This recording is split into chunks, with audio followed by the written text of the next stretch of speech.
హయత్ నగర్లో loan app వేధింపులతో అదృశ్యమైన BTech student Sai Kiran జాడ నేటికి తిరిగి రాలేదు.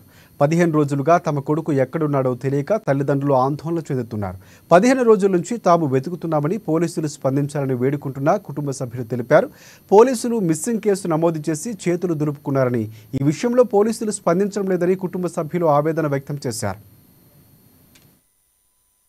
సాయి కిరణ్ 24 ఇయర్స్ అబ్బాయి. తను ఈ నెల 23న మిస్ అయిపోయాడు. అతని గురించి ఆచూకీ తెలియడం కోసం మేము అతని యొక్క సిడిఆర్, సెల్ ఫోన్ పర్టికులర్స్, అతని యొక్క ఫ్రెండ్స్ యొక్క వివరాలు సేకరించడం జరిగింది. అతను తన యొక్క బ్యాంక్ స్టేట్మెంట్ ద్వారా ట్రాన్సాక్షన్ జరిగినటువంటి స్నేహితులను విచారించినాం. స్నేహితులను విచారిస్తే తన యొక్క వ్యక్తిగత అవసరాల కోసం కొంత డబ్బులు వాళ్ళ స్నేహితుల దగ్గర తీసుకోవడం జరిగింది. అంతకంటే ముందు లోన్ యాప్ ద్వారా కొంత డబ్బులు కూడా తీసుకోవడం జరిగింది. అంతకంటే ముందు వాళ్ళ అమ్మ, వాళ్ళ నాయనమ్మ పేరు మీద ఉన్నటువంటి 2 లక్షల రూపాయలు కూడా వ్యక్తిగత అవసరాల కోసం వాడుకోవడం, దాన్ని వాళ్ళ ఇంటి వాళ్ళు ఎవరైనా అడుగుతారో అనే ఉద్దేశంతో బయటికి వెళ్ళిపోయినట్టు తెలుస్తుంది. తను వెళ్ళిన తర్వాత ఆ సెల్ ఫోన్ యూజ్ చేయట్లేడు. ఎవరికి కూడా వాళ్ళ స్నేహితులకు కానీ, వాళ్ళ చుట్టాలకు కానీ, బంధువర్గాలకు ఎవరికి కూడా ఫోన్ చేయకపోవడం వల్ల మనకి ఎటువంటి ఆచూకీ దొరకట్లేదు. అయినా కూడా 2 బృందాలుగా ఏర్పాటు చేసి అతన్ని ట్రేస్ అవుట్ చేయడం కోసం ప్రయత్నం చేస్తా ఉన్నాం.